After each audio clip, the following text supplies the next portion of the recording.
Hello from Belize in Central America, where the Jaguar Stone series begins. Although Middle-world, the first book in the series, is set in a fictional place called San Xavier, it's based on the totally real place of Belize. In this story, a city boy named Max meets a Maya girl named Lola.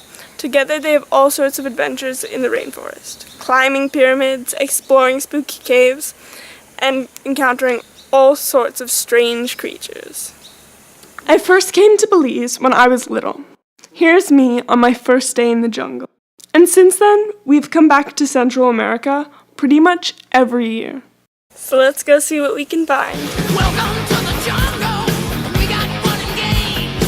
We got everything you want. How do we know the names? Half of Belize is covered by jungle, so along the way, I've learned a thing or two about rainforest survival. If you're looking for a snack, there's a termite's nest right there. 500 calories per handful. Yum. Belize is full of life. Howler monkeys? Actually, want to hear what howler monkeys sound like when they're sitting on your roof in the middle of the night?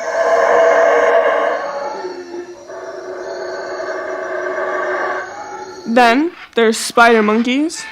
Fun fact about spider monkeys, they love my dad. When we went to a sanctuary, they crawled all over him and sat on his head. There are iguanas, peccaries, jaguars, macaws. I even saw this butterfly that looks like an owl. And so many bats.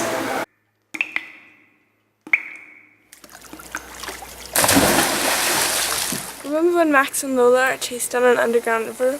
I'm going to take you through this cave and show you what an underground river looks like. I'm in Barn Creek Cave on the underground river that inspired the big chase scene in Middle-world.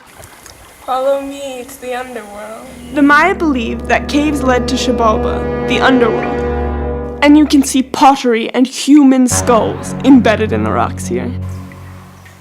In some places, the cave ceilings come down really low, just like in the book. Talking about Middle-world, do you remember a little boy named Auk? This is me with the original Auk. His name means possum, and he lives deep in the Lacandone forest. Back in Belize, we took this hand-cranked ferry across the river to an ancient Maya site called Shenantinich, which means stone lady in Mayan. When I was little, my dad used to carry me up the pyramids. But now I'm pretty fast at climbing them myself. They call this pyramid El Castillo. It's 130 feet tall. Let's go climb it. I took a GoPro up with me so you can see how steep and crumbly the steps are. There's something I want to show you halfway up. These are monster masks, like the ones Max and Lola see at the city of Itzamna.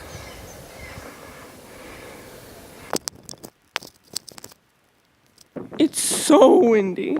Great view. Good phone signal, too. It's easy to imagine you're a Maya king looking down on your people, like this still from Apocalypto. My parents thought it would be cool to take a Maya king costume with them on school visits. So, they made their own.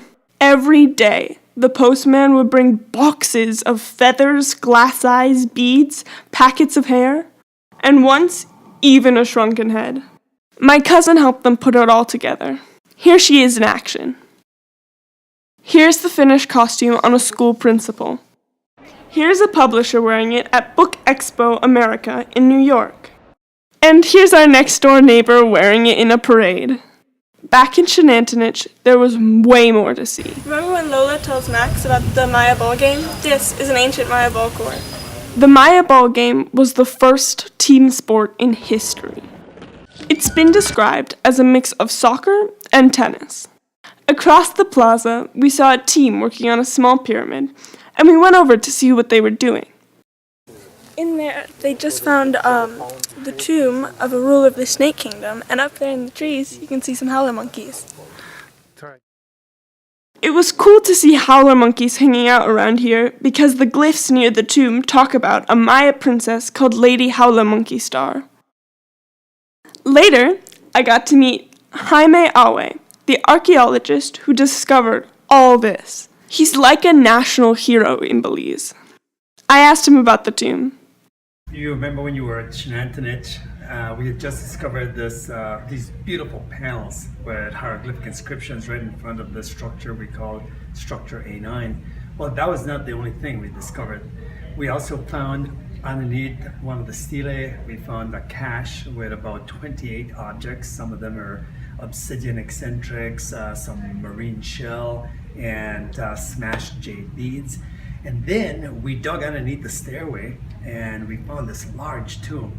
And inside the tomb, there was a male individual sort of stretched out, and there were 28 ceramic vessels all around him, about half a dozen obsidian blades. There were some jaguar bones and deer bones down by his feet. Some of the ceramics had hieroglyphic inscriptions. A couple of them had calendar dates in them, so they actually told us when those vessels were made. And what's really cool about it is that we weren't sure what the relationship was between the individual in the tomb and the beautiful hieroglyphic panels on the outside. Well, the only way we could tie them together is if he was alive when those panels were placed in front of his tomb. And so we dated his bones and we dated the bones of the animal remains, and bingo, he was alive. So we believe he participated in the event where they defeated Caracol and removed those monuments from Caracol, and those two fragments were gifted to him as a participant in that war. So just really cool stuff. Before I left Belize, an old school friend of Jaime's taught me some useful phrases in Mayan. This is Nesh, and he's going to teach me how to speak Mayan. Lulu Bishabel, which means how are you? Bishabel. Ma'lob, which means I am very good. Malo. Is there anything else you want to say? What about follow me on Instagram? Sayen Timpach Yetel Instagram. Sayen Sayan. Timpach Timpach. Yetel Instagram. Yetel Instagram. Follow me on Instagram.